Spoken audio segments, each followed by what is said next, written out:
এই যে আমার অবস্থাটা দেখেন, এই যে সকালবেলা উঠে আমার পেরেশানি করতেছে। এই যে উঠছে, উঠো থেকে নামতেছে। এরপরে এই এই মেয়েটা এত বান্দর, মানে কি বলবো, রোজা রাখি আর পারতেছি না আমি, এত চালান চালাই। কারো বিড়াল কিরকম চালাই আল্লাহ জানে।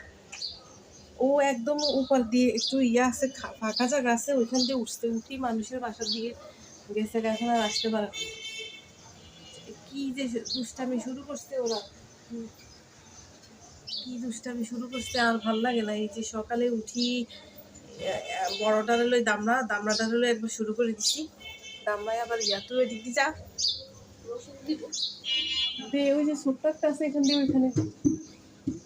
এই দামড়াটা বাইরে যাওয়ার জন্য ভোর রাত্রি থেকে চিল্লাচিল্লি শুরু করছে। একবার দিছি, ছাদে যাই, ওই আরো একটা বড় একটার সাথে মারামারি লাগছে। যে ফজর নামাজ পড়ি, মানে দোয়া দুর্জও পড়তে পারি নাই, দৌড় দিয়ে যাই, আবার ওরে আনা লাগছে। এবারে আনছি, ও আবার যাবে মারামারি করার জন্য। একদম ছেড়ে দিছি, যা যেখানে খুশি সেখানে যাই, এবার মারামারি করলেও আর আনবো না, যা খুশি তা করো। এবার এই মেয়েটা জ্বালানো শুরু করে দিছে। ও কি করছে, উপরের গ্রিল দিয়ে রাখছে, উপর দিয়ে বড় একটা গ্রিল, ওটার ফাঁক দিয়ে অন্যজনের বাসার মধ্যে ঢুকে গেছে। বহুত কষ্ট করে আনছি, এখন আনিয়ে বারিন্দায় দিছি, এই যে শুয়ে দিচ্ছে এখানে।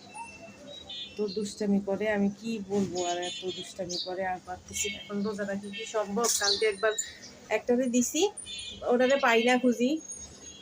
এত মানে সকালবেলা নিচে গেছি একবার, সিঁড়ি 5 তলা থেকে নিচে যাওয়া কতটা কষ্ট করে, এরপরে যাওয়া তো যায়, কিন্তু উঠে যখন উঠছি আমার মনে হয় যেমন জীবনটা বের হয়ে যেতেছিল। এদিকে কেন, এদিকে কেন? উঠছি, নিচে গেছি, দেখি নাই, চিপা চাপা সব খুঁজিয়েছি, নিচে নাই। উঠে গেছি ছাদের মধ্যে, ছাদেও দেখি না। প্রথমে ছাদে দেখি গেছিলাম, দেখি নাই, আবার গেছি নিচে, নিচে যাই দেখি নিচেও নাই। তারপরে ঘরের মধ্যে ওরা ঘুমাইতেছে, ঘরের মধ্যে তালা মারি গেছে। নিচে যাই, এরপরে আবার উপরে আসি, মনে বুঝে না, আমি বলি যে থাক দেখি আবার ছাদের ভিতরে আছে নাকি। তারপরে ছাদের ভিতরে যাই, দেখি যে ছাদে শুয়েছে। কিন্তু প্রথমবার গেছি, পরে কোথায় লুকাই দিচ্ছে আল্লাহ জানে। অনেক জ্বালায় আল্লাহ, কি পরিমাণ জ্বালায়, আর ভাল লাগে না আমার।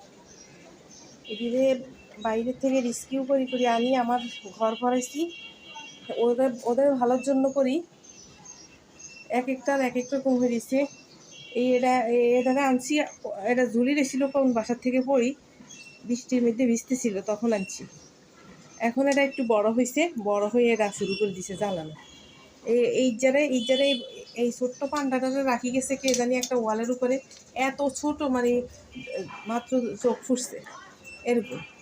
আমার তো আর দেখি সহ্য হয় না এরকম দেখলে, মায়ের দুধটা পর্যন্ত খাইতে দেয় না, কে এরকম করছে।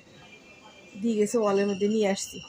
আনার পরে দুধ খাওয়া বাচ্চারে আমি কি খাওয়াই করি, মাছ ভাত দিছি, পরে ওর পাতলা পায়খানা শুরু হয়েছে। কতদিন যে অসুস্থ ছিল, এখন ঠিক হয়েছে, একটু দুষ্টামি করে, খেলাধুলা করে। তোদের ভালোর জন্যই না আনি, তোরা কেন বাইরে যাই কি করবি? হ্যাঁ, বাইরে যাই খাওয়া পাবি না কিছু পাবি? আর তুই তো মেয়ে মানুষ, হ্যাঁ, চিন্তা নাই। আরও খায় বেছে বেছে, মানে সব জিনিস খায় না, বাসা জিনিস খায়। তোর বাসা জিনিস কে দিব বাইরে? খাবারও তো পাবি না। এই যে আরও একটা আছে ওইখানে, দেখাইতেছি যে আজকে 4-5 দিন হচ্ছে আনছি, ওর অবস্থাটা দেখেন, এরকম আনি, তারপরে এটিতে বড় করি।